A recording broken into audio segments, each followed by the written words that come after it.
Welcome to Radius of Reason, episode 24. I'm Levon with my mega pseudo-intellectual and co-host, Andrey. Hello, hello. And today we've got a wonderful guest, Brocke, a former neuroscientist and business owner turned school teacher. He's also a part-time rock star and a self-proclaimed socialist. This is a great conversation. We sat down with Brocke to talk about late-stage capitalism, the prospect of socialism in America, and also the hope that's presented by Gen Z to save us all. Great conversation. Really hope you enjoy it.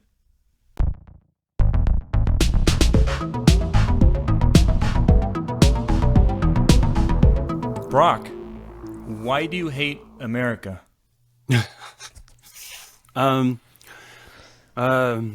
So I don't, I don't hate America. Although honestly, there's not the first time I've encountered that thing. Just because when I moved to Canada, it was funny. I moved to Canada. I went to grad school in Canada, and when I went there, I was probably my most anti-American. I was so angry about America stuff. And then when I moved to Canada, there was so much pushback against America stuff at the time. I ended up playing devil's advocate half the time. Well, okay, America's not that bad. Come on. I think that America has a tremendous influence in world culture and world. It's a leader. It's the leader, I suppose, in the world, and it has a huge influence, and it just doesn't do a great job with that. I think it could be doing so much better. I feel the way about America as I do about billionaires, right? I just don't inherently like that. I don't like what they do with their money. I don't like what they do with it. I don't know that they should have that much power, and I don't think they do a great job with it. So I wouldn't say that I hate America, but I definitely have a lot of critiques about it. Do you think there was any point in time where America was getting it right?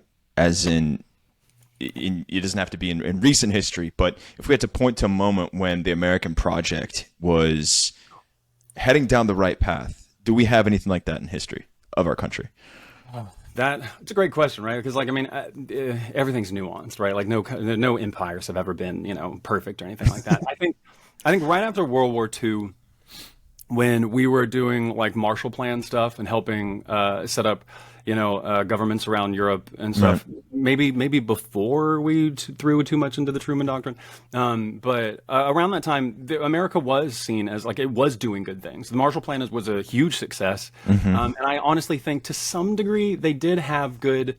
That's always the question I have is it bad faith, right? Or do these people honestly believe a lot of the stuff that they do, right? Like the Dulles brothers or whatever, right? Were they just genuinely over the top evil, or did they believe they were doing good things? And so I think at that time, America genuinely was trying to be a good place, trying to do good things. And I think after LBJ in Vietnam and all that, it just really took a turn for people not trusting the government, and the government just doubled down into that kind of thing where they were just all right, fine, if you don't trust us, then screw you. And, it became a whole thing, Do you think the U.S. as a world superpower, is that, even if they became a superpower through nefarious motives, do you think that's a bad thing to have the U.S. as a superpower versus what else could have been? The absence of a power, a Bauer vacuum, or yeah, exactly. I think that having a superpower is not inherently a bad thing. I don't know. It's hard with alternatives. It's like saying oh, I'm not a monarchist, right? I don't think kings or stuff. But there have been plenty of kings that were great and were very effective, right? You can point to a million that were god awful. So I don't know inherently that having a power that's able to overdo or oversee or something like that, or lead the thing, is inherently bad. Is America's role in it great for it? No, honestly, no. I don't. Would somebody else be a better thing? Is there a better alternative that I have? No, right? It's so easy to criticize. It's never, I don't have China should take over that role or anything. But America sets a tone that I think that the world doesn't. I don't think it's good for the world. Like, I don't think it's good for what civilization, like the kind of, you guys have been talking a lot about AI and tech stuff. The thing that's happening now, right? Like what's coming up, all this progress stuff that we're like moving towards. I don't think America should be the one that is the thought, leader for this thing, if that makes sense. So then what is the alternative? I guess should it be a combination of the, most developed countries? Should we have an international body? I don't know, the UN maybe? I don't know. Some kind of some Congress of Nations on an international scale. The League of Nations. Yeah. That was great.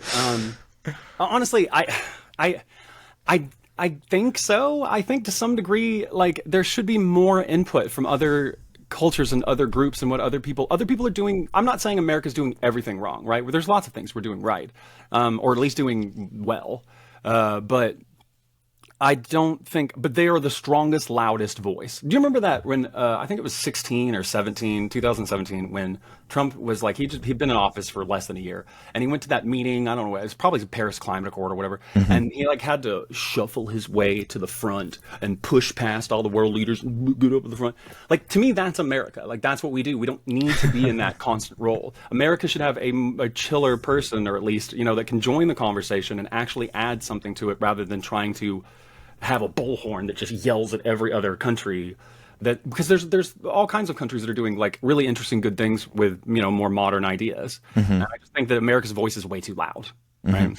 And I think from a standpoint of alternative, we're all generally speaking the same age. I think give or take a couple of years, but we kind of grew up in the late to post-Cold War era, right, where the alternative to the American model kind of vanished and fell off the international stage, with a few exceptions in places like Cuba and Vietnam.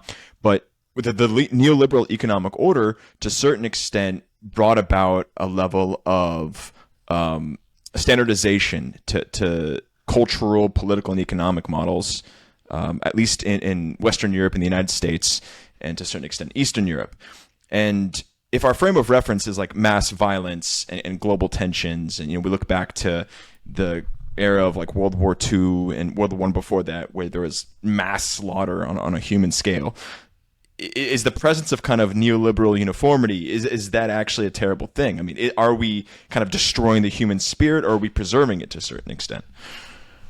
That's a great question. I guess it begs the question of like, what are we trying to do, right? Like, are we looking for an ideal scenario, or are we just trying to make it better and better? Because from that standpoint, you're right. This is like the best time to live in. Like, we all fuss about it and bitch about it, but honestly, there's no better. This is the most chill, most accepting, right, inclusive time you could ever possibly choose. It's, I think a good example of that is like the Catholic Church throughout the Middle Ages, right? Like the Catholic Church, it's easy to look back and look at the Catholic Church and see it as just this like, the Inquisition and all the horrible things that they did, and their impediment of trying to shut down science and stuff like that. Although it's kind of funny, I was reading a thing recently when I was on my honeymoon last week, and all I did was like read. Thank you. I read just nonstop. It was amazing because it was like it was an adults only, all inclusive. So like there was just constant rave music. Like, and I'm just like sitting in a pool, just like dancing back and forth with the book. But I thought it was funny because there was a historian I was reading recently that talked about like the middle-aged Catholic Church, and was saying like, yeah, everybody's like, oh, the Catholic Church sucked when they were trying to like shut down Galileo and Copernicus and stuff. But at the same time, you kind of look at it now and you're like, but maybe they had this attitude of like, okay, look, do you really want to pull back that curtain? Like, do you want this existential hell that you're actually like unleashing, like that we're just a shitty star in this dumb thing? Maybe they had like, and so I think with the Catholic Church, we look back and we see this thing, but there is proof or evidence that the Catholic Church did actually moralize societies. It did help take some barbarian groups that were doing pretty horrible things and make them at least a little bit better. It helps, they help promote shut down slavery, things like that. So the Catholic Church running things, definitely not ideal, but it did improve for the time. And I think the same probably could be said about America and some of these other like world leaders that are happening right now. Like they're not doing an absolute garbage job, but I don't know, aren't we always trying to go for an ideal scenario or something? Maybe not, right? No, we are. I mean, that is human nature. We are never satisfied. Everything kind of just normalizes back to that baseline. Hey, everybody. Hope you're enjoying the show so far. this is just a reminder. If you like what you're hearing, please subscribe to our YouTube page, like our video, leave us a lovely comment, and tell us how great Levon looks on camera. And if you're feeling spicy, shoot us a tweet at @radius_of. So let's kind of let's circle back to this idea of you being an ungrateful socialist. Go ahead. Tell us a little bit about. I think that bleeds into kind of your background with work, your neuroscience career, your business, and then becoming a school teacher.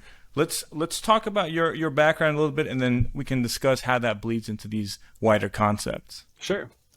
Yeah. So I went to grad school. I have a degree in neuropathology, and I got a master's and was working on my doctorate in neuropath. And I was studying stress specifically, like anxiety, stress, and depression, and how it affects. I'm kind of a biochemist in neuro, and so I was studying how it like affects the cells, like chemistry of your brain, and how it destroys it, how it really fucks it up over time. How am I able to curse a decent amount? Oh yeah, fine. Okay, go for it. And so how it really like messes up your brain over time. And I had an absolute garbage time in grad school. I went there. I worked at McGill, and I worked with the guy that I went there to work with. Was like he is world famous. I mean, you go to Barnes and Noble and find a bunch of his like stuff. And I sent him a thing often, like one of those like, oh, this guy's never gonna answer back, whatever. But he did, and I sent him this really like heartfelt email talking about his whole research and how much I liked it and all these things I liked. And so he brought me there and did a whole thing. And it turns out like this guy he seemed amazing. I mean, he is brilliant. Don't get me wrong. I'm not trying to take that away from him. But he also is never there, and he leaves you with this shitty lab manager, and he has a big lab, and so you never get to see him, and everything else sucked. It was just terrible. I had an absolutely miserable grad school experience. Not that everybody's grad school experience is pretty garbage, but and so at some point when I was working on my doctorate with it, studying stress, I was like, I'm really stressed. I'm supposed to be a smart person. And this doesn't seem like the behavior that a smart person would do, like spend your whole life just constantly in anxiety. I actually there was an epiphany moment where I was traveling and I went to Florida, and there was a woman who did bike tours there, and she was doing bike tours and taking people around on this thing, right? And we're like biking around, and she's talking about her life and her deal, and this woman was just happiest, content. And she basically spent 6 months out of the year in Florida doing these bike tours and stuff, and then lived in Vermont the other 6 months and would like find truffles and mushrooms and stuff. And I remember at that moment, because I was such a fucking narcissist during all this stuff, I remember thinking like, I'm at a prestigious, university doing this thing. This woman just bikes. What a weird life. And then as we went on and we were biking, this woman just kept talking, and I was like, this is one of the happiest, most satisfied human beings I've ever been around. And I was like, who's the sucker here? Like, who's the smarter person? This person's doing stuff that they genuinely get value out of, and I fucking hate my whole station. So I remember having that moment, and then I just came back and I was like, I think I'm done with this. Or at least it was getting to that way. So in my doctorate, I started a consulting firm in behavioral analysis with some friends that were doing some of that kind of stuff. And basically, companies, we worked for like iRobot, Honeywell, Westinghouse, and they would hire us because they would want to learn more about their clientele to be able to like launch products and stuff like that. So my job was to do a lot of research and stats and crunch things and whatever. And then sometimes I would go do conferences and things like that. So I was trying to like moonlight essentially as that while I was doing my doctorate. And then eventually it got to a point where I had to pick one or the other. Science was making me freaking miserable, and the other one was actually making money. And I was like, all right, maybe I'll go try this whole different thing, right? But one of the things that always disillusioned me, and it disillusioned me in consulting as well, was that science was also becoming so money focused. Everything was about grants.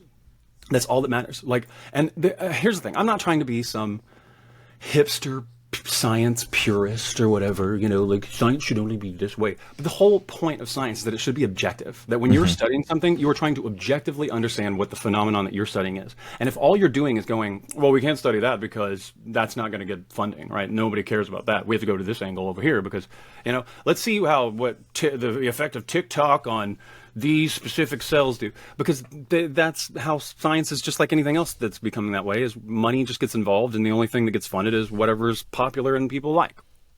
And I remember just thinking, I don't want to do science this way. I love science, but I don't want to sit and write grants about trendy bullshit all the time and spend my life doing that. So that was another thing that really just drove me out of the field of like, I just hated that money just seemed to be the only thing that really mattered. Science is expensive, so I get it. But,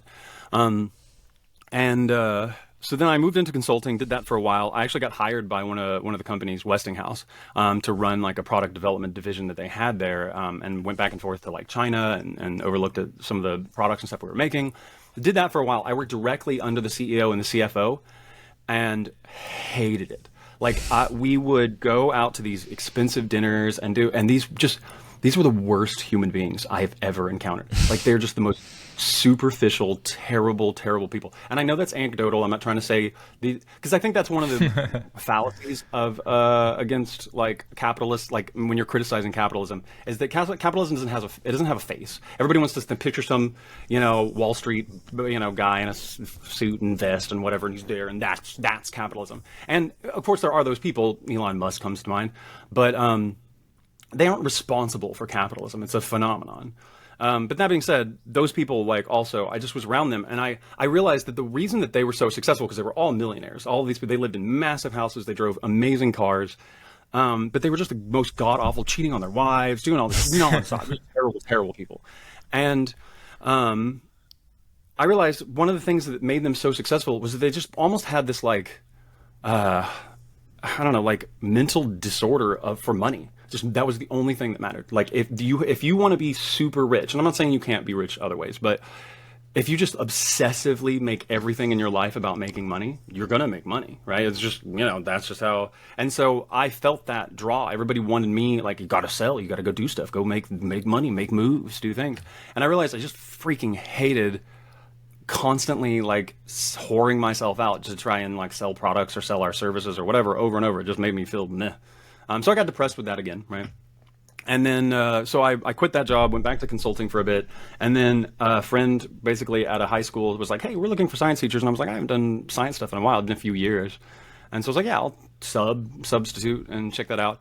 And almost instantly loved it. Like I absolutely loved teaching. It just brought something so, I don't know, man. It just connected so many pieces. And teenagers are assholes, right? Everybody. I remember when I was first getting into it. I didn't actually go to high school. I was homeschooled throughout my thing, and I didn't graduate high school till I was like 21. It was a whole deal. I don't know. But so I didn't actually have a high school experience. And so when I was thinking about teaching it, because I had taught at college, everybody was like, high schools are assholes. Like you're gonna hate that.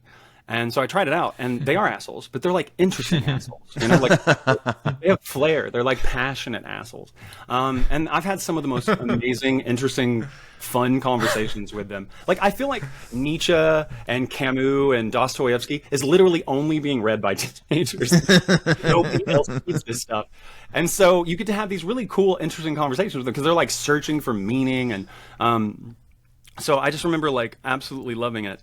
And so I haven't looked back from it. And so I think, to some degree, like I went from that, I don't know, success, because that's how a lot of people see it. Like that's how my family for sure sees it. I went from success to teacher.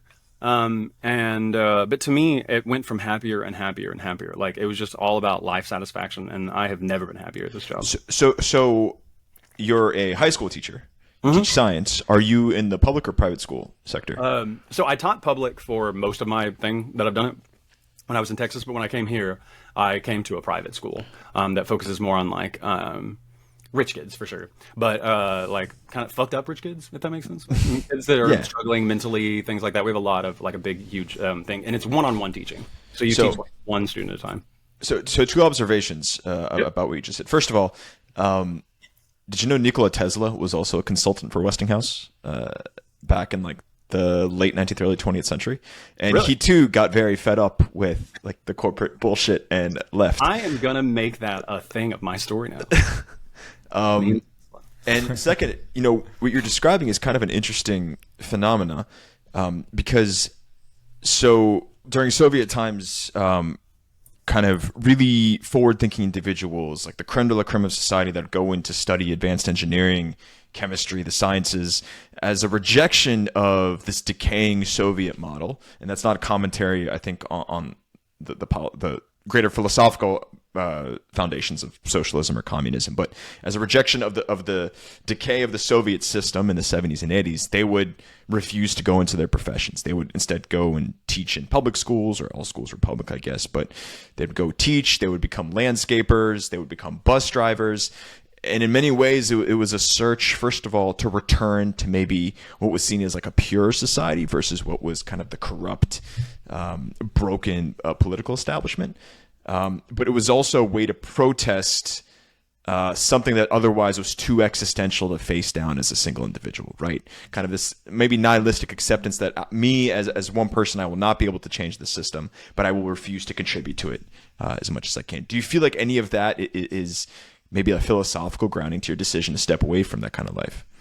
Yeah, I mean, yeah, like I feel like I think one of the things I've when we go, so my wife, she is a postdoc at Stanford in psychology, and we go to events, conferences like HBES that I met Levon on, and when we talk to people, she always has to tell me like, hey, don't spend a lot of the time tearing down academia and trying to convince everybody to become a teacher. But one of the arguments I guess that I use, because I honestly think there's so many people that would be fulfilled that are in academia, that are searching for something, and they're searching for something I think you can actually kind of get from teaching in some capacity.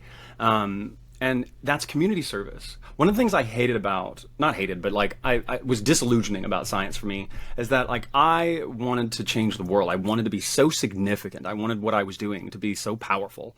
And I was studying like a single protein. And like, it's like, oh, hey, look, this was amazing to us. But it's like, we thought the protein was like this, but it turns out it was like that. And it's like, bam, change the world. And it never felt like that. You put out a paper and you're like, I hope this does something to someone somewhere. I hope someone reads this. And with teaching, I have like direct students. Like I have them in front of me and I can see, it feels, and I'm not trying to like continue the circle jerk of teachers are the greatest. I hear that so much and it's obnoxious. But I can actually see myself changing individuals. Like we can talk about stuff and I can make them think critically more about things, and I can get them to read books. Like they'll read sometimes like the things that I recommend, like random books, or they'll go down rabbit holes that I like send them down and stuff. And they're rabbit holes that like blew my mind, and I'm just trying to convince them that they're going to blow theirs too. And so I love the tangible aspect of community good, where you feel like I'm actually like changing this person's like mind. But then also, I don't know, I want to be a good person in society, but then I'm on this constant like existential back and forth of whether I just want this to fall apart and burn, or if I want to actually like help with it. So I guess I think that's a big contributor to it, that I feel, at least I feel good about it. It helps me feel satisfied that I feel like I'm actually doing a pretty good thing with some of the stuff that I do too. Did you have a nest egg after you quit, your business and the consulting world? Not near as big of a nest egg as I should have. I was making six figures with business stuff, but I also had have a tremendous amount of student debt too. And so I did have some, but like nothing. So I'm not like I live off the teacher salary basically. Like I'm pretty I'm anti-materialist to some degree. I still have a lot of crap, right? But I try not to spend too much or go out to eat that much. Not that I'm like villainizing anyone that does, but I live very much under my means basically. So I definitely wasn't, and I'm not. I come from a very blue collar. I'm the first person to graduate college at all from my whole family. So I don't come from money at all, and I don't know. I grew up trashy, so I'm just it's like what I know, I guess. So. I mean, there's something so upsetting about that. The first thing that somebody's thought process jumps to, in this country at least, when considering like a career path of a teacher, is like, oh shit, like, am I gonna have to like decrease my spending? Like, sure, yeah, like materialism is a toxic thing to a certain extent, but the fact of the matter is, like, the choice is like, okay, I'll go into teaching, and then I'll have to budget more and think about expenses more because hey, isn't that fantastic?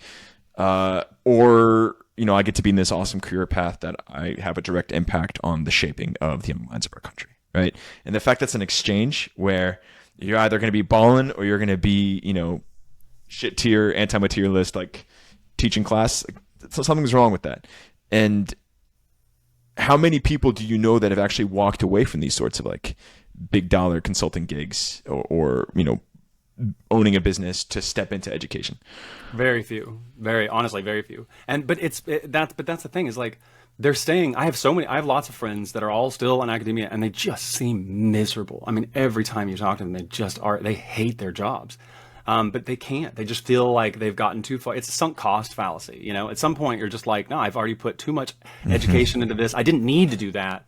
I mean, it's that, I don't know, there's like a depressing thing there where I imagine if I just like all the amount of time and effort that I've put into everything I've done, if I had just like worked my way up from like McDonald's, I'd be like a district manager making like, $500,000 a year or something right now. But so there's a sunk cost fallacy. I think that a lot of them just can't get past a certain thing with it. Although I will say, all right, so it depends on where you go and like who you teach with or whatever, right? But it's a manageable salary, right? It's not slave labor, right? Yeah, you're not gonna, I don't know. I ride a bike into work every day, right? I have a car. It's fine. It's a fine, whatever. I just bought it a few years ago. It's fine. But like, I don't care about a lot of that stuff. Like, it doesn't matter to me. I don't need a Tesla or a BMW.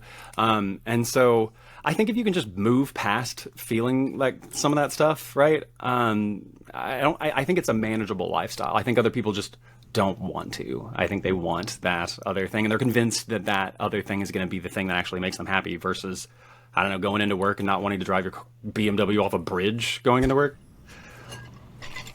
No, that's a fair point, but some people they want to live different lifestyles. They want to have a bigger family. Do you think working as a teacher under those circumstances could produce more stress than what you're experiencing right now? That's a fair observation. I have no kids. That in itself is like, what, 30% off my, deal. But at the same time, I imagine it's also the kind of example you're choosing to set for, I guess, like these like hypothetical. Nobody here has children, so we're gonna hypothesize like the hypothetical child, but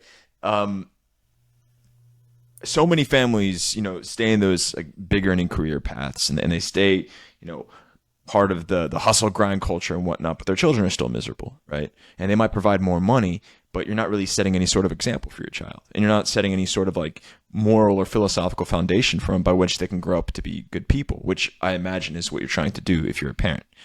And I'd almost think that having a kid and showing the kid that, look, you don't have to be trapped by the sort of economic model that we've imparted onto our country. You don't have to be limited to you're either a high earning consultant or executive, or you're a complete failure because you're teaching. Like, I think there can be nothing better you do for a child than breaking that dichotomy. And if it's going to be a little bit harder financially, maybe it's worth it. There was a metric I created, like I thought of like a thought experiment a long time ago that really helped put when I was in grad school, I came up with a lot of thought experiments just to shut the voices off for just a bit. And one of them was, if you die, right, and you like got to access like a giant like a Dexter's Laboratory giant supercomputer that could just tell you all kinds of data about your life, right? After you look up all the stupid, weird, how many times did I masturbate? After you look up all the weird shit, I think a really interesting question to ask it would be, how much time did I spend doing things I didn't like doing, right?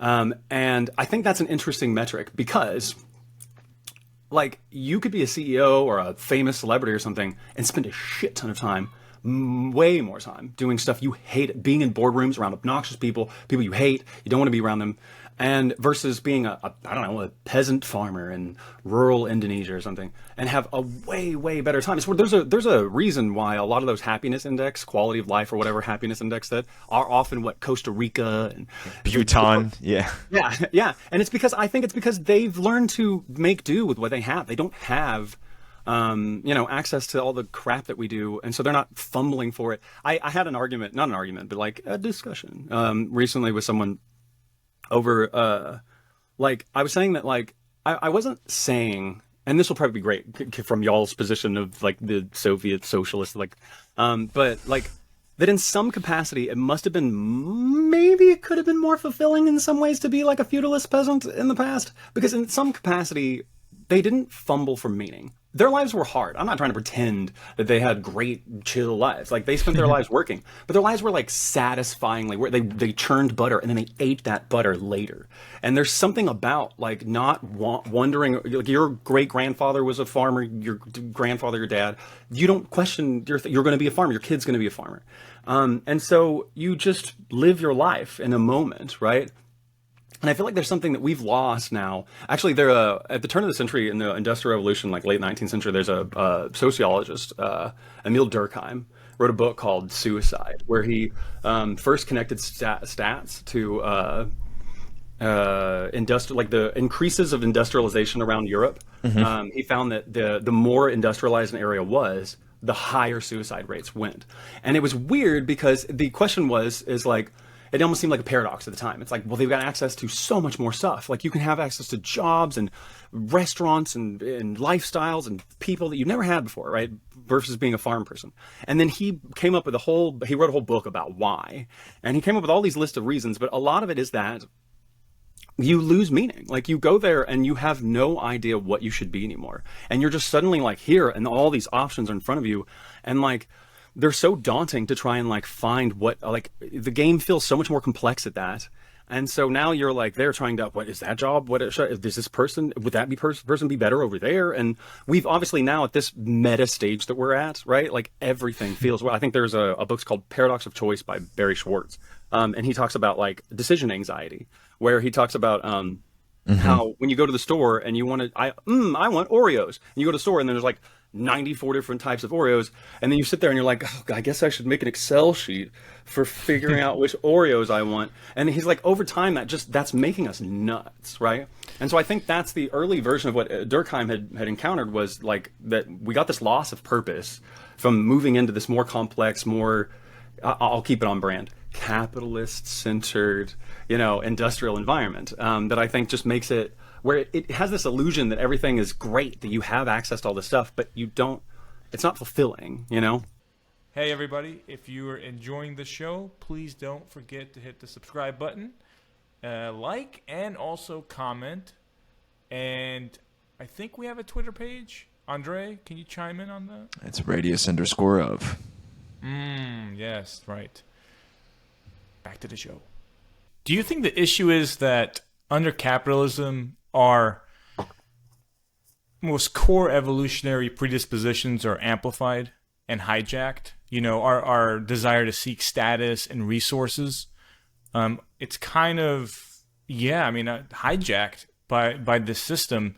And so I think that's the issue that a lot of people are struggling with, is they have these desires, these very innate desires, which are not built to maximize their well-being, right? They're built to maximize their reproduction. So how do you overcome that? Are you suggesting that, through socialism, there's a better way?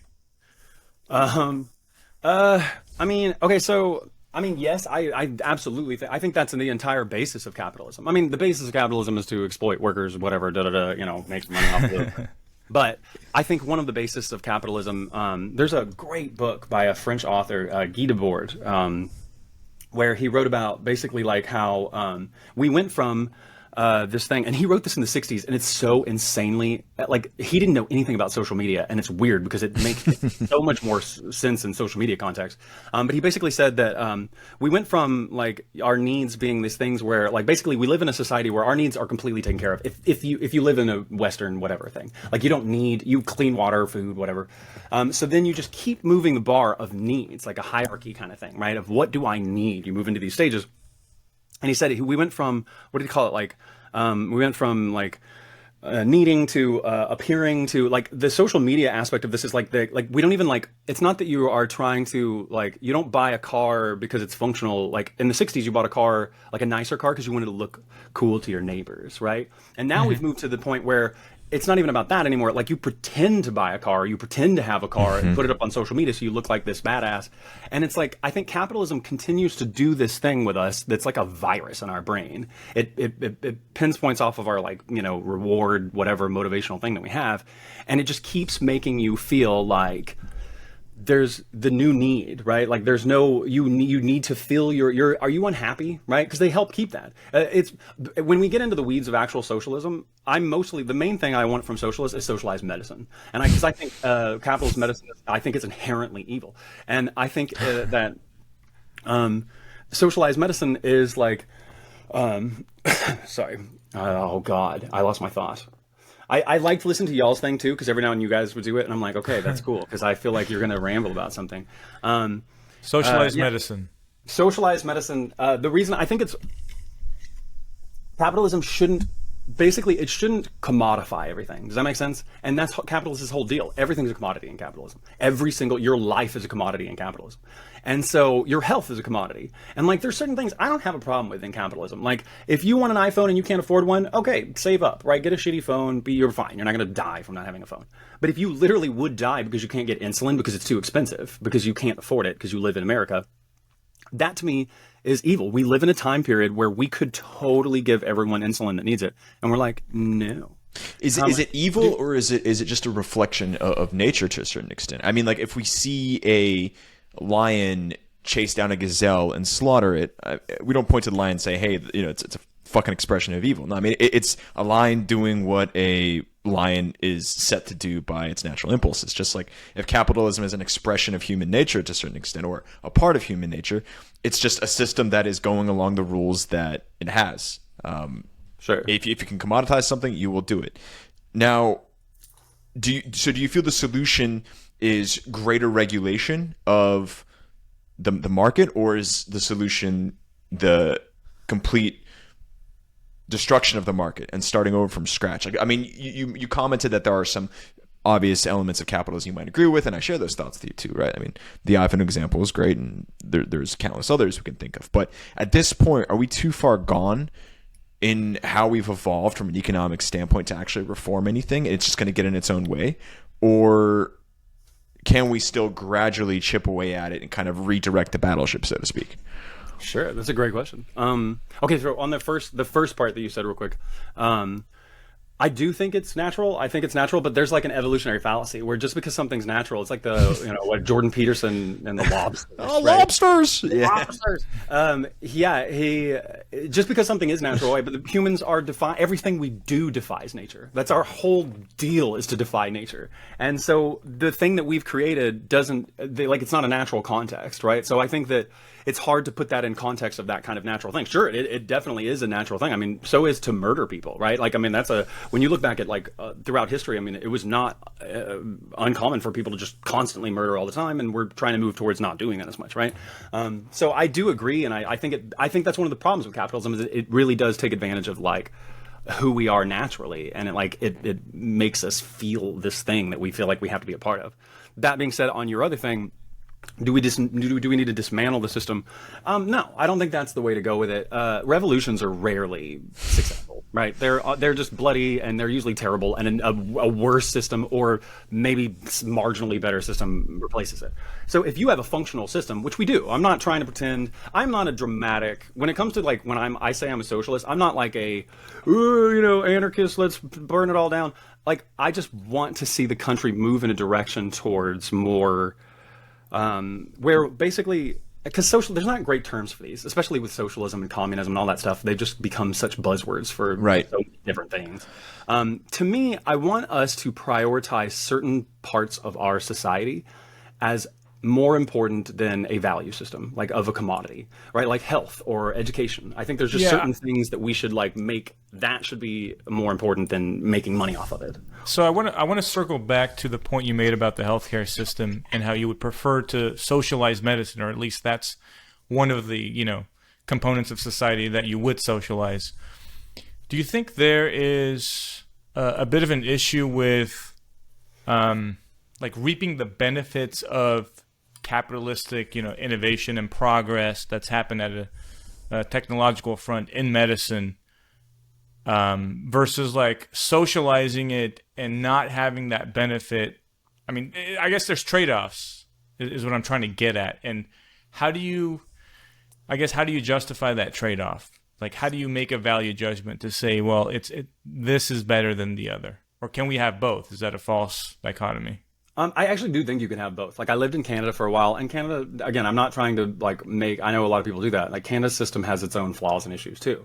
But there are also private clinics. Here's the thing. Okay, look, at the end of the day, I don't think we're ever going to create a system where if you're rich and successful, you're not going to get better things than other people. I'm not trying to pretend that that's what, I'm not a communist. I don't think and I wouldn't like that. I really wouldn't. I work really hard for a lot of the things that I do, and I want the efforts of getting those things. I would be so frustrated if I just got the same thing as every single person, despite however much effort or time I put into something. That being said, though, rich people always get the thing. And there are private clinics in Canada for rich people that they can go and they don't have to wait and they get great service and whatever. So I do think you can trade it off. I think the problem inherently is that in a capitalist, like if we're using the healthcare model, in a capitalist system, it's about incentive, right? And in a healthcare system that's all about money, where the profit is really like a company that's a healthcare company that's job is to make, they're a public company or whatever, and they have shareholders. Their job is to make money. It is not to do ethical things or whatever. It is to increase profits year by year so that their shareholders continue to buy in and don't sell. And so in a capitalist healthcare system, the incentive is literally money over people's lives. And so if you can make profit off of increasing money for people that need insulin or need an EpiPen or whatever, then you should do that. Like you should increase that thing. That's how capitalism works. I'm not like, I don't try to pretend that like capitalism is some weird, like it is what it is. It's a very high functioning system. It's very successful at what it does. I just don't think that certain sectors should be part of that. Like if you look at comparison, a great comparison is the Cuban healthcare system. The Cuban healthcare system has very similar metrics to ours, right? In fact, in some things, there are some things that we have like infant mortality. We have lower infant mortality rates than Cuba does. I think maternal mortality, we're like on par with Burkina Faso. Like no shade to Burkina Faso, like, but I mean, yeah, like exactly. And so when you look at like some of those metrics of those places like Cuba and stuff, you see this thing and you're like, well, why wouldn't we obviously have the best medicine in the whole world. Why aren't way better? And it's because there's no incentive for a health group or whatever to really want you to be healthy. Like you're a consumer. They don't like, and I'm not trying to do some whole conspiracy thing like they know the cure for cancer and they're not releasing it or something. I'm just saying they aren't inherently incentivized to find cures for things more than they are a drug that you'll take for the rest of your life. It's like a chiropractor, kind of deal like that. And then when you look at Cuba, one of the reasons that they have really they actually have pretty high health standards. They actually, at least this was the stat 10 years ago when I did a paper on this. They had the per capita most doctors in the whole world. They had so many doctors that they like farmed them out to other Latin American countries and stuff. And that flies in the face of people like, well, if they don't get paid, because they didn't get paid, they got paid the same as a plumber did. And they were like, well, if you don't pay doctors, they won't be a doctor. And it's like they obviously still do in other places. But that being said, Cuba, when I looked into it, Cuba, one of the reasons that they had pretty decent health metrics is because they didn't have the health equipment that we had. They didn't have all the machines and the drugs access, specifically because we've embargoed them. They don't have access to that. So their whole medical system was centered around prevention. It's like, look, if you get hella sick, right, you might die. We might not be able to fix you. So maybe work on trying not to be sick. And so a lot of their stuff was so preventative based on better diets, better nutrition, better lifestyles. And I don't think there's an incentive for America to try and get people to do that. It's why we have an obesity epidemic in America, because there's no incentive necessarily for companies and doctors and stuff. And again, I'm not trying to create a whole conspiracy. Well, there's no incentive for them to necessarily be like, don't come back to me. I don't want to see you anymore. I want you to be healthy and go live this life and never come back to me again.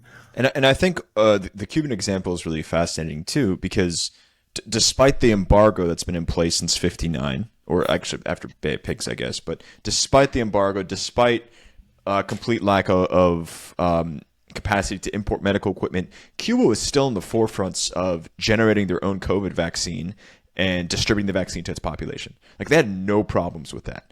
And I think that really speaks volumes to the ingenuity of their healthcare system and the capacity of their healthcare system to function in a highly effective format, despite facing like some crazy obstacles on the international stage. Which, I mean, again, what could we do with ours, right? If we had all of the resources and the intellectual capital and the technology that the United States healthcare market has. I mean, possibilities are really endless. Socialism. It really, to me, again, I don't want to keep making it like, I know the socialism thing, it's more of an incentive thing, I think, right? It's just, I think we all have this mindset that we actually want we want better things for society. Everybody always brings up like Sweden and Norway and all those like countries that are doing that. And I think one of the things that those countries are doing right, we talked at the very beginning of like, could somebody be doing this better than America as a superpower or whatever? I don't inherently think Sweden or Finland or whatever would be a better superpower.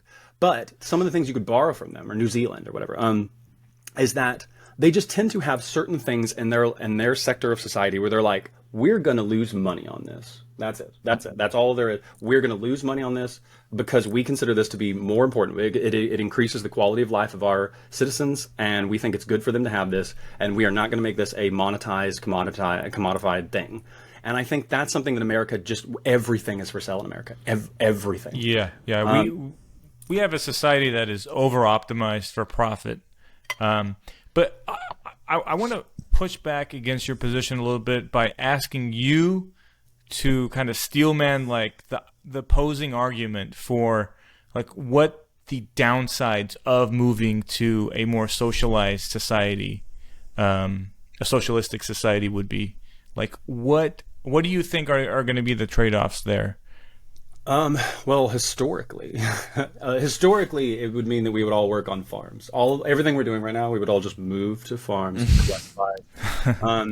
So that would suck. But realistically, in a system like that, like, what would be the downsides? So, I mean, it's going to reduce creativity and innovation for sure. That's one of the critiques, and I think it's a genuine critique, right? Letting laissez-faire capitalism run wild creates crazy, insane stuff, right? It does. It creates massive markets of, music and movies and video games and all kinds of cool gadgets and things that we all do enjoy.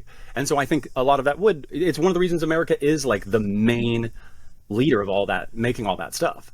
And I think capitalism really like allows that to happen. So there would be a decrease in that kind of stuff. And that would be a bummer, right? But it's like, I don't know, it's that trade-off of like, I don't know, what do you want out of this, right? Like, what's your trade-off? What are you willing to trade off, right? Other things, I guess, like, the bureaucracy is a nightmare. I mean, it's funny, like, I have friends that are like libertarians, right? Friends. After the whole Trump and COVID stuff, do libertarians have friends? Yeah, exactly. That's a great. And it's funny because, like, in some capacity, right? Like, we want I don't care. They want dumb. They're just conservative. They're closeted conservatives. But at the end of the day, like, I think what they're trying to say is the same thing like I would say too. Like, I don't love the government, right? Like when you talk about being a socialist, they act like oh my God, I want government everywhere. Can there be more government in my house right now? I don't want the government around me. I don't care. I don't like the government. The government's a nightmare. That being said though, the alternative, like libertarianism, no government or whatever, is that there's never going to be no governing force, right? So if you get rid of the government, then corporate things are government, right? That's just going to be a thing. They're going to they have all the money, they're going to do whatever they want.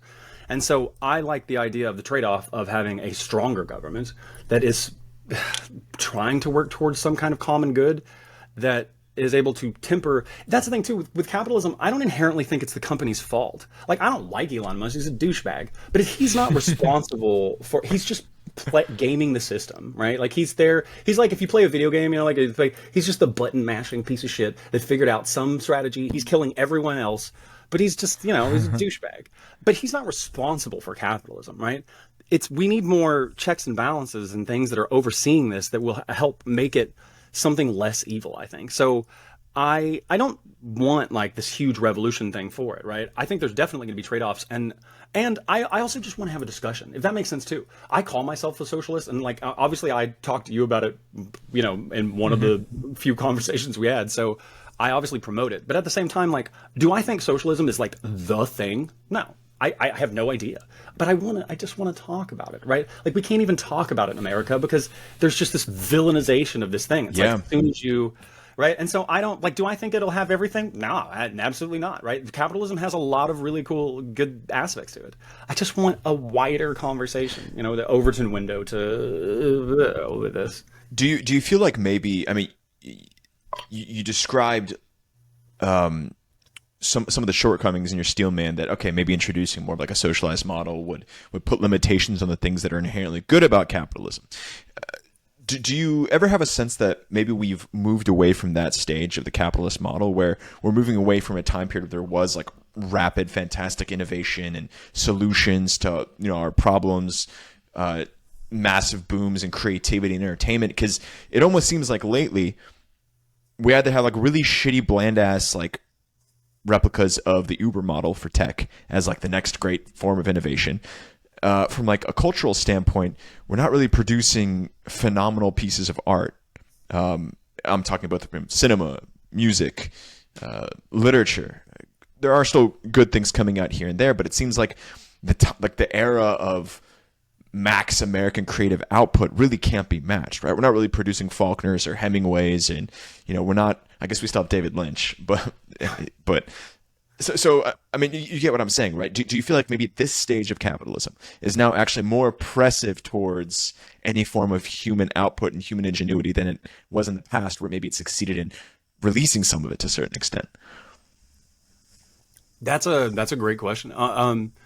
Yeah, I mean, I think Voltaire had a quote where he says like the decline of an empire or something is the sound of wooden shoes coming upstairs and the silk slippers moving down, right? The idea is like civilizations in decline get too soft, right? Eventually they just this is actually more in like a, I don't know, like barbaric, like a warlike kind of thing in certain aspects, right? But I think it could be applied to the creative aspect of like when you stop.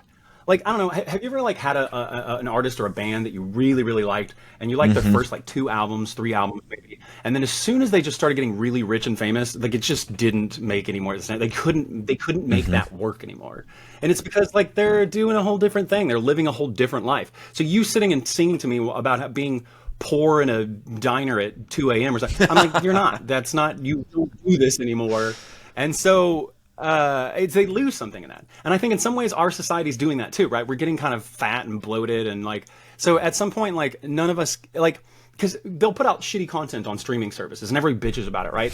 Everybody still fucking watches it. No one doesn't watch all the shitty Marvel thing. Lately they were really, I've seen so many comments lately about like Marvel and how trash it is lately. But it's still one of the most popular watched things.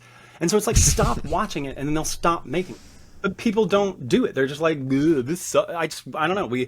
So I think once your society's made it to that point where it doesn't matter anymore. It's why we're not like I don't see a revolution ever really happening either, like a civil war or something like that, because we're too comfortable, right? Maybe we all have a sense that sometimes we don't like a lot of this stuff. We're like, I don't think I'm comfortable with it. But you're just comfortable enough where you're like, well, I'm not going to go take a day off work about it. Like, I'm not going to go yell at someone in the streets. So I think we are probably losing some of that edge that comes with, I don't know, being a garage band, being a starving artist, right? Those kind of people that like did it for the music, right? It's one of the reasons that like the 60s and 70s are like the golden age of a lot of other stuff, and we have not improved on that. And honestly, that's a great example because the music industry is just capitalist bullshit. Like when you look at like Justin Bieber and all these people, like their music are written by like 9 people in a boardroom, and then they like you're gonna wear this hat and you're gonna dance like this and you're gonna do this thing and then they literally like there's like a 4-chord progression that like is like 75% of all pop songs, and it's because it's like a virus. It just, you want to sing it and it gets stuck in your head, and it's that we've made music where it's like a viral thing, right? You hear a song and you want to hear it 5,000 times for a week, and then you never want to hear that shitty song ever again.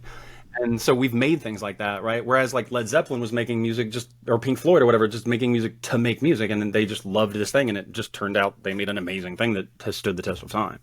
So I don't know. I think that's it, right? Go ahead. Yeah, I was going to say, I mean, this seems like maybe it's due to all the, the concentration of wealth, the monopolies that have formed in all these different industries. It kind of stifles the innovation. And then you're reaping less reward from this capitalistic system, despite having all the downsides amplified. But I feel like this push and pull nature of like the economy, like between the haves and the have-nots, like this is like cyclical, right? And this happens under any sort of economic system. Like even under socialism, There's actually a really good quote. I was reading a book from one of the authors you had recommended, Will Durant, and it goes like this. So this is from the book Lessons of History. The concentration of wealth is natural and inevitable, and is periodically alleviated by violent or peaceable partial redistribution. In this view, all economic history is a slow heartbeat of the social organism, a vast systole and diastole of concentrating wealth and compulsive circulation. So even, I mean, thinking about what would happen, in a more socialistic system, it's power getting more and more centralized. There's more and more corruption. So to me, it seems like it's almost no matter what system we have, eventually tends towards kind of a similar fate. But one of those systems gives you healthcare. So that is true. That's a fair point. But is there any way that you guys, I'm asking both of you, is there any way we could build this into governmental systems so that we have almost a kind of feature of a revolt? It's not a bug where the system's failed, so we have to revolt, but it's a feature where we get to kind of reset things. Is that possible? What would that look like? Andre, do you I think so much is done, or has been done, out of a fear of what the population of a country could inflict in terms of consequences. I mean, Brocke, like when I asked you at the start of our conversation, like, hey, could you ever imagine an era where like the United States is getting it right? I've been thinking about this a lot, and I think maybe the New Deal era was the closest we got to any form of like harmony between our economic classes. But a lot of that, as I've been reading about it, was done because everybody was just scared to shit of the Soviet Union, and everybody was really terrified of like Bolshevism of kicking off in the United States. And I think as long as there was a healthy fear of what the masses would do in reaction to a policy or business decision, things were kind of kept in an informal state of checks and balances. But I think with the Reagan era and the complete gutting of unions in the 80s and 90s, and just maybe a general alienation of our population from one another as we started working more, our health insurance was attached to our jobs, and fucking the internet came out, and now we're all masturbating and watching TikTok videos.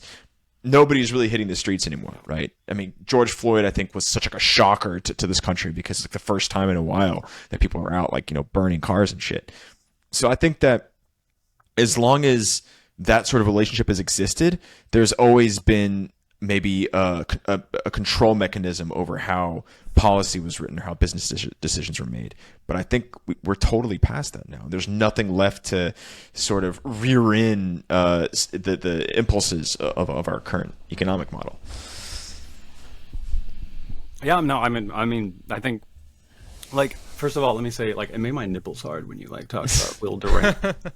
I've been so obsessed with that guy, and partly because what you said, he just looks at everything with such a nuance, and it's just beautiful to look at history and be like, nothing's ever all shit or all bad or all great. But I think one of the biggest problems I have with like the capitalist model or whatever is excess. It's such an excessive system, and like I like. Is there a way for us to, it's tough, right? It's extremely complex because I don't honestly think there's like a group of an Illuminati, that's out there running capitalism. It's in all of us. I'm in it. I am steeped in capitalism. I'm not trying to pretend that I'm like some paragon of values and stuff like that. Like I try to do better things when I can and be less materialistic, and I promote certain values or whatever. I vote for people. I give money to campaigns or whatever. But overall, I'm still doing this thing. And I think that's a thing. All of us are doing it. Capitalism it's like offering a giant spread of delicious buffet food in front of you, and then you just like, no, I'm going to eat my shitty crackers that I have over here because I know at the end of the day they're more satisfying for me and all of us.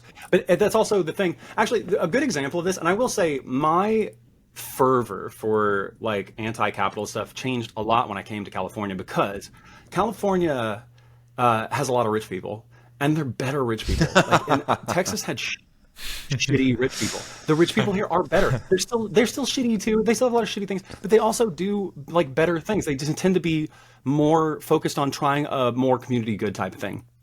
And I think one of the problems I always had with it was that just like when you incentivize everything is money or whatever, it just like people can't stop eating the food, right? They can't do anything, and so then if you do it, if you're the one that eats the crackers or the salad or whatever the fuck, and you don't partake with all the others, then you're the sap, you're the sucker that's not doing the thing, and you just have a shitty, existence in the capitalist world while everybody else is just, it's a, not prisoner's dilemma, there's another thing for it, like competitive whatever thing for it, right? But you need everybody else to do it too. We all need to go, oh, okay, let's chill out a little bit, let's take this down. And we just can't, none of us can do it.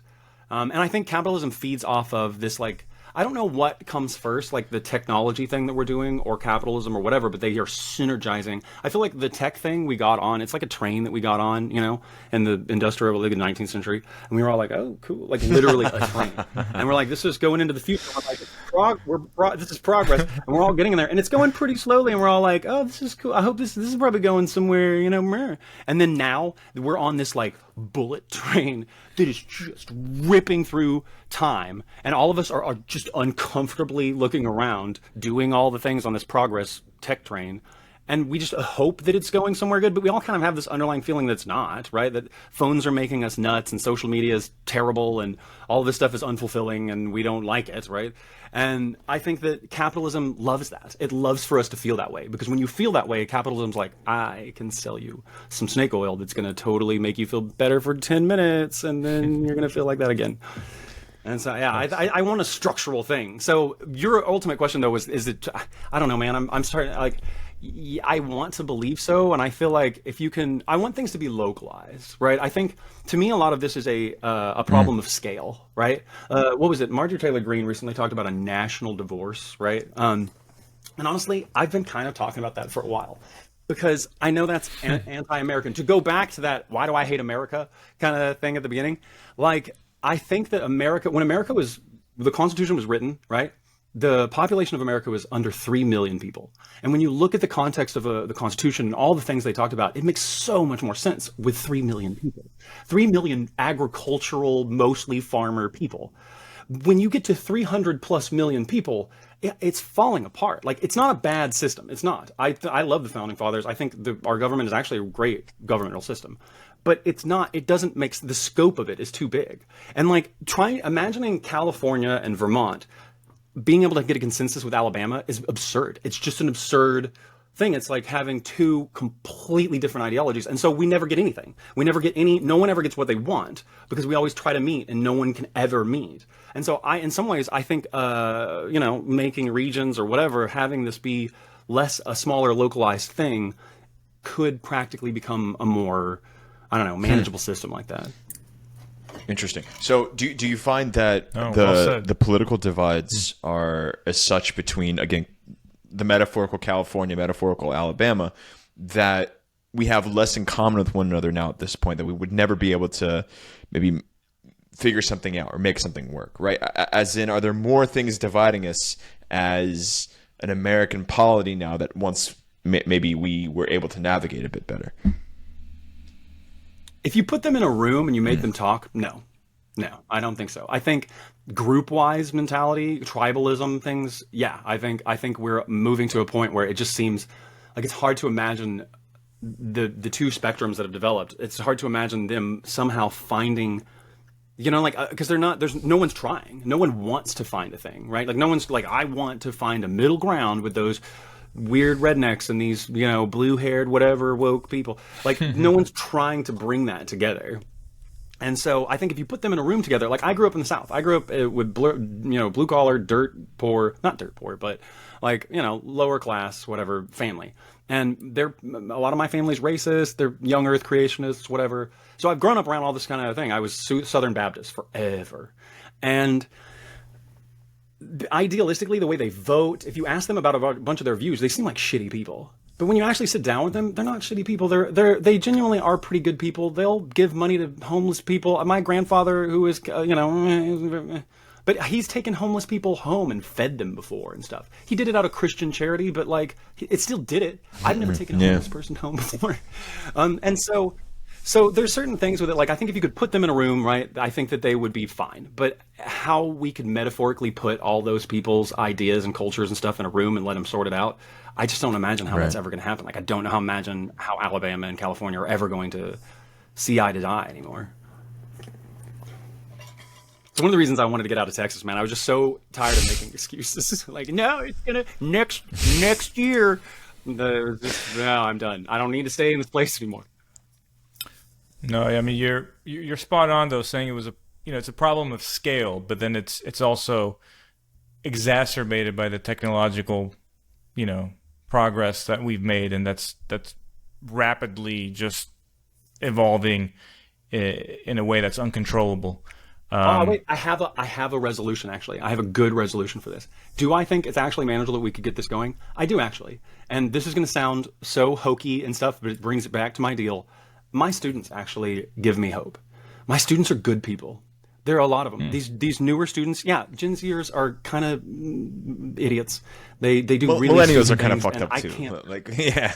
No, let's not like try to like high road this, but they're weird and I don't understand their humor half the time. But at the end of the day, they are extremely like inclusive groups and not like obnoxious. Like they actually care about each other. Like the only time they are so chill with each other, they never fight or anything.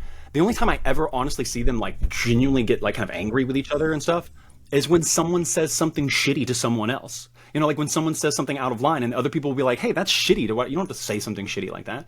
And like when I watch them and I interact with them, I think, okay, I really think it's a culture thing. I think, first of all, boomers just need to die. I'm sorry. I know I'm saying that on some kind of record thing that's going out there, but we need boomers to die. Because boomers suck. Like every one of them, no, they don't all suck, right? Again, individually, and if I was in a room with each one of them, I'm sure they're fine. But as a culture, they're just trash. They got everything, and then they've just hoarded it like dragons. They need to die, and then millennials will come in, and we're doing better, right? We have a bit of better Gen X and millennials. We're coming in, but I'm hoping honestly that Gen Z's just because the difference is like millennials, we like. I don't know, we like laid down on this. Like we wanted this to be like, no, I want to fight this. I want gay people to be able to get married. And I want Gen Zs, they've just internalized it. They've normalized it. They don't care. Like the idea that gay people couldn't get married isn't a discussion for them. That's not like, is that controversial? Most of them are like, what? Why wouldn't gay people get married? And the fact that they're starting to normalize that gives me hope that they're going to take that into society if they ever get it, if boomers ever die. And that they're going to come in and they're going to actually like normalize that with their ethics and because I really think it's a whole population thing. I don't think it's specifically like there needs to be this one law. If we could get rid of Citizens United, that would help a lot. But I don't think there's like one law that's going to fix this. I think it's really a mentality that we all need to change. And I do see some of that with my students, and I do have it's brought me hope. I guess that's the teacher answer. Well, the first step would be escaping the rat race, so you have time to actually think about these issues. I heard a great quote recently: "Is if you win the rat race, you're still a rat." So one of my favorites is John Steinbeck said, "America. The reason socialism never caught on America is because instead of seeing themselves as disenfranchised, like abused, whatever, proletariat, they all believe they're temporarily embarrassed." Right. Yeah. I think that's just such a great, like, that's how my family, exactly. They will shoot themselves in the foot, buy a $90,000 car that they can't afford just because someday. I'd be kind of. But speaking of the rat race, I want to circle back to, your escape from the rat race. If someone's out there, some of the listeners here, if they're thinking about quitting their corporate job or finding something more fulfilling, what would you tell them? And like, what are some of the struggles that you had? What are the questions and the anxiety that you had dealing with this issue? So I think one of the things I said to you when we were talking that led to you like wanting to talk about this was, and I've used this like, it's not an analogy, whatever. I've used this model a few times with people of, because I have so many depressed friends, and their work is a lot of way they're depressed. And I was like, what would you pay? Like, if you would have a monthly service, like a streaming service, to Netflix, what would you pay to have your anxiety just like gone for the most part? I mean, you're still going to have day-to-day things, but you know what I mean? Like, you're not going to be an anxious, depressed person. What would you pay? Would you pay $50? Would you pay $100? Would you pay $2,000 a month to go in and actually enjoy life, to just walk around like, yeah, I love life? That's your cost. That's what you're willing to make. Right? That's what you're willing to make as a salary. And like, I made a considerable more in all the other, well, not as a grad student, but I made a considerable more in business. And like, I hated it. I was miserable. I hated making all that money. And so would I like to make more as a teacher? Hell yeah, right? But can I survive with the mindset and the way that I feel? Yeah, absolutely. And I think other people, they have to decide what's more important to them, right? Like, what do you want out of life? I think that's a question that like so many people don't actually really think about that much. Like, they think they do or whatever, but it's such an important, like, what are your incentives? Do you want to have kids? Do you want to be successful at the cost of your happiness or whatever? Or do you just want to enjoy whatever this bullshitty weird thing that we're doing is? And if that's your thing, if all you do really want is just to have a good time and feel satisfied, then like these kind of jobs or figuring out, like, again, I don't think teaching is just everybody should teach. There's a lot of shitty teachers out there. But I think that finding that thing that doesn't inherently, like, you're not driven to just as a status symbol or as a thing, you're doing it for, these other exterior reasons, right? Finding that thing of, yeah, you're going to have to make sacrifices, like financial sacrifices for sure. I genuinely do. My sister is rich. My sister took off. They own dental. They live in Albuquerque and they own dental offices. And every time I'm with them, I feel like a fucking peasant. Like, they are spending hundreds of dollars on dinner and stuff. And yeah, there's a little bit of a meh feeling about that. Like, I don't always like when they buy my dinner. We've gotten to a cool place where I'm like, no, if you guys want to go to that Michelin place, you're buying my fucking dinner. I'm not going and spending $2. And they're fine with that. They're rich. They're like, yeah, we want you there. That's fine. We'll pay for your dinner. And so for a long time, that was a shame of mine, where I was like, I want to pay for my own things and stuff. But so there are trade-offs that you have to do, but like, there are trade-offs that I have found that I'm more than willing to make. Like, they really do.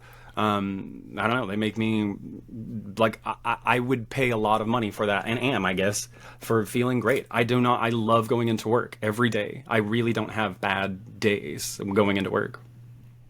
Does that make sense? Does that answer? No, that totally makes sense. The only thing I'm wondering is, are they still going to pay for dinner after listening to this podcast? I trash them. I have a really honest relationship with my sister. She makes constant jokes about me with that random shit, and hers are always like rich people jokes, which is not even a joke. Oh no! Like, oh no, what an yeah, your pantry is bigger than my kitchen.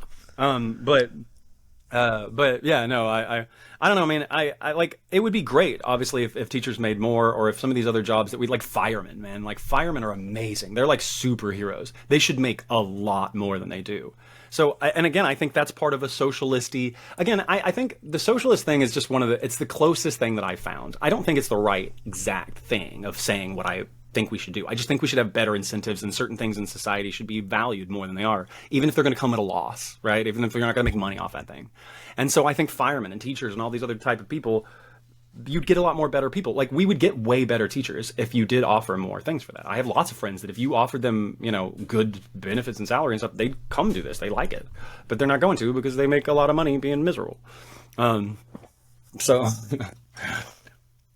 no, 100%. I mean, the education system is fucked, and one of the biggest things that we can do is definitely pay teachers more to incentivize, just more skill and talent and experienced individuals, coming to that field.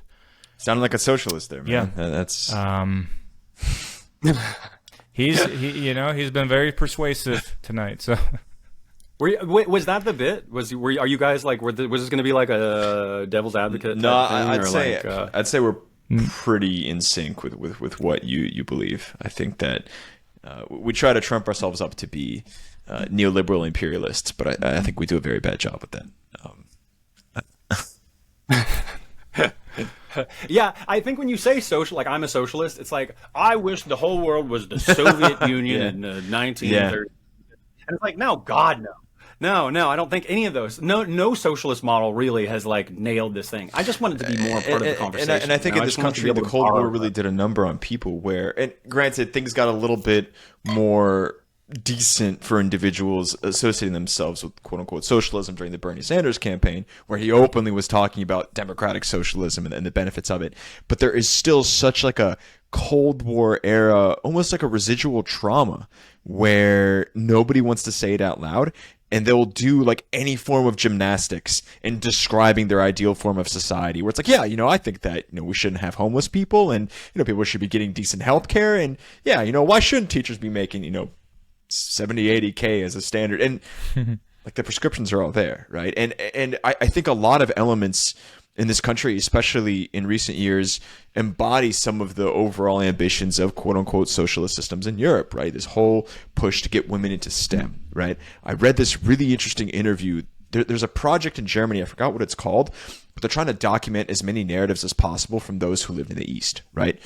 They're getting a little bit older. The legacy of the German Democratic Republic is kind of fading away as populations start aging out or dying out.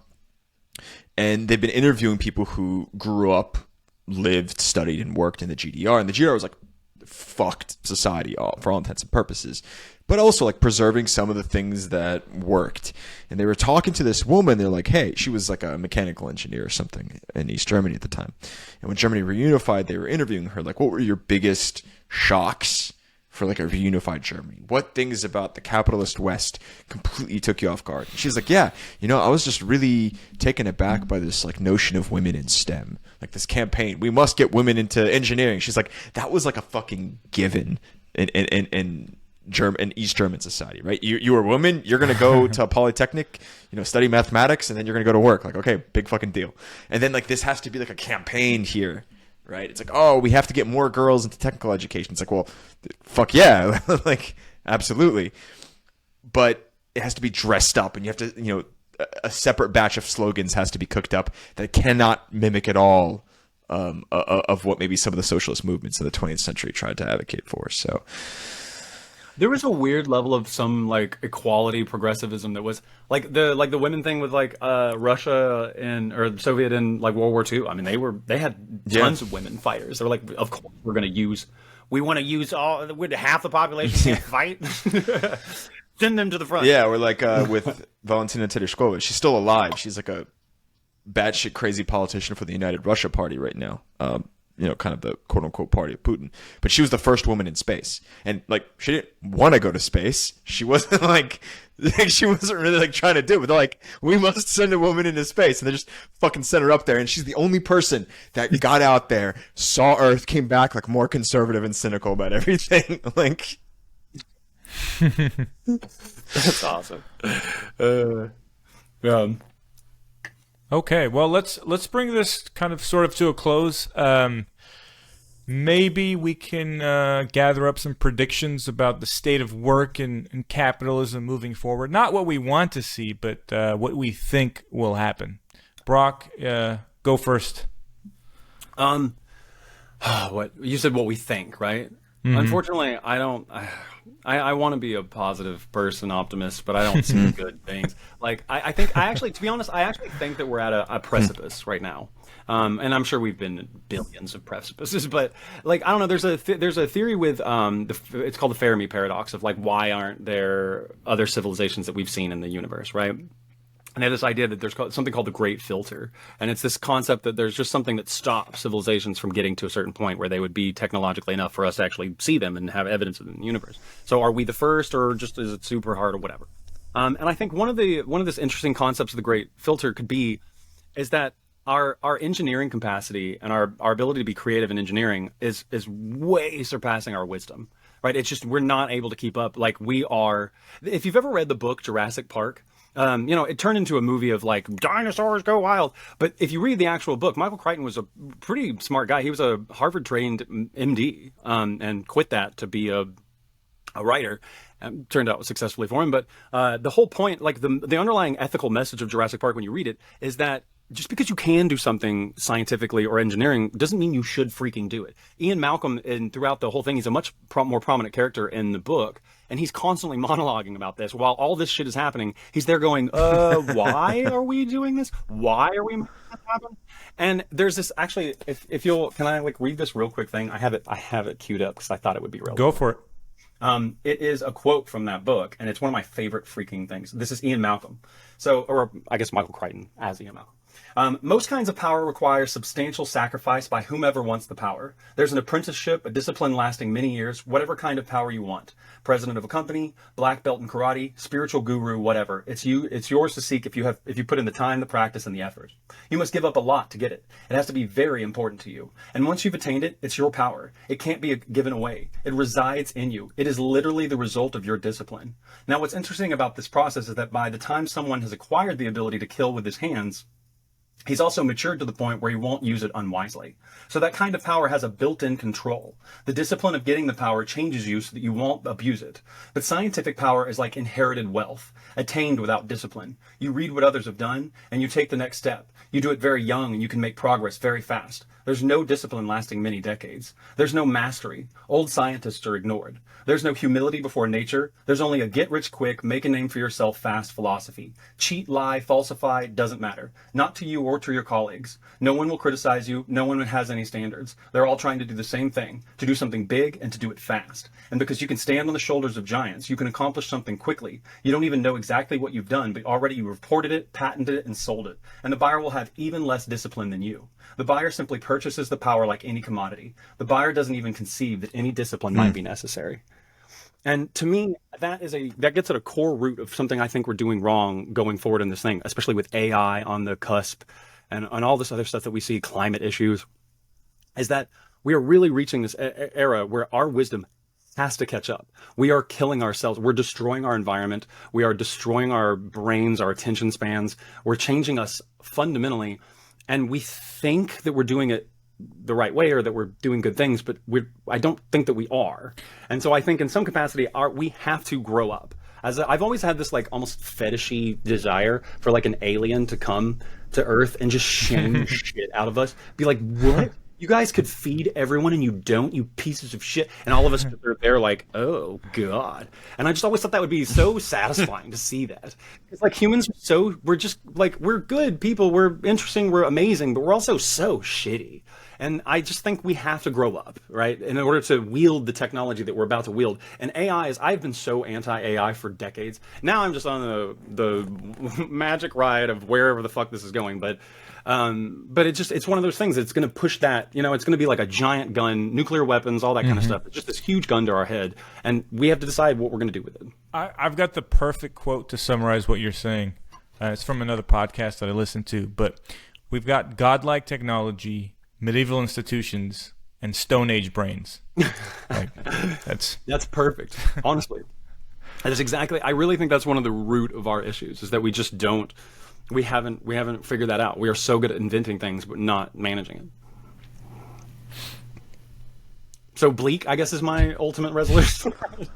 I think that it's probably not. If COVID convinced me of anything, like I used to teach climate stuff, right? I used to be so positive about like, come on guys, we can do this. And now I teach climate stuff like George Carlin. Y'all sit around, look and talk about how shitty your future is going to be. And like, COVID, all we had to do was wear masks and do a few things, and like no one could fucking do that. So it's like, as soon as I watched all that, I was like, we're not fixing the climate. That's way too complicated. We're not fixing that. So I think we're just riding this out and seeing where it goes. Hopefully AI will give us better solutions, maybe. Yeah, that would be ironic, wouldn't it? Yeah, I'm too depressed to even think of anything. Andre, take it away, man. There's a great Twitter account called Depressed David Lynch. I don't know if you two have ever heard of it, but it's a guy who just posted, it's like a 30-second clip of David Lynch sitting, it's the second time he's come up on the show, but he's sitting in a car, it's black and white, and it's just David Lynch going, I am so depressed, I have no idea what's going on. And the guy's like, yeah, I'm going to post that clip every day until I stop being depressed. And it was like months upon months of just this clip being reposted every day. And eventually he stopped posting. And like, everybody's like, oh shit, like he finally recovered. But yeah, I mean, I think that I was about to say he's like dead. I think he provided like a status update. Like he didn't like off himself. Like he actually managed to like work through his problems. Yeah, I think Brock, you summed our current fate up pretty well. I think I might offer up a little bit more of an optimistic morsel to it, and I think maybe this is something coming from the next generation, right? Where as much as I criticize and complain about Gen Z and some of their behaviors, I am noticing a lot of good things as well. And there does seem to be a good foundation of critical thought that they're bringing into the zeitgeist to a certain extent. And I think with all of this turmoil that we're about to face down with regards to the unleashing of AI onto our, civilization to a certain extent, there is going to be a step back. And I think that's, I don't know if we're going to go full Ted Kaczynski, but I think we are going to, we're going to have more and more people that are going to search out some of those more authentic and enriching experiences. And I think we are going to have more and more people that start taking steps back from the rat race and considering going into teaching, for instance, as opposed to sitting in like a Deloitte tower somewhere, crunching numbers.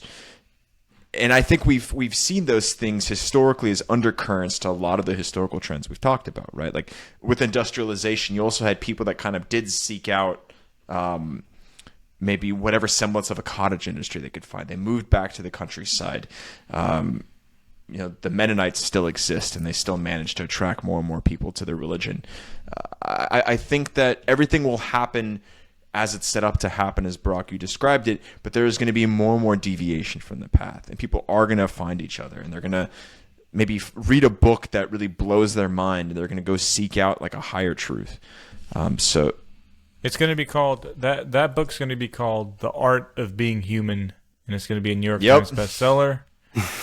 And I'm with you, man. Like there has to be some sort of like bounce back into just touching grass and to the basics of the human experience. We are, like Brocke said, we're on a bullet train, and there aren't even plants on this train. There's nothing green, and shit's getting fucked real fast. So yeah, we'll see what happens. I have no idea personally, but it's interesting, I guess, to say the least. I just embraced the existential whatever. It's just like, fine, let's just ride this out. Let's see where it goes. It's going to be interesting.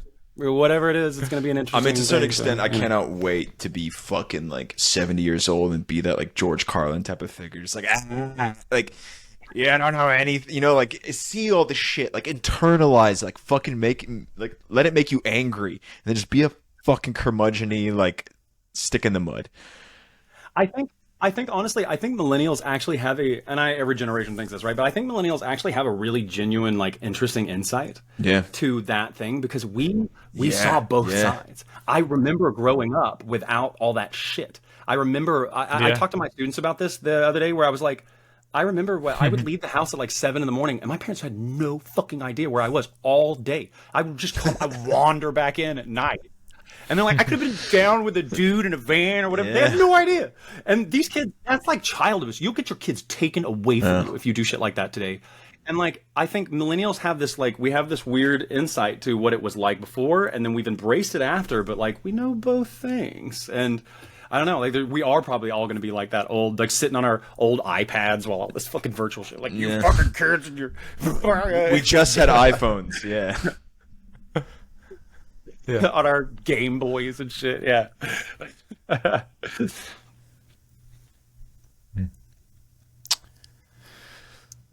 YOLO.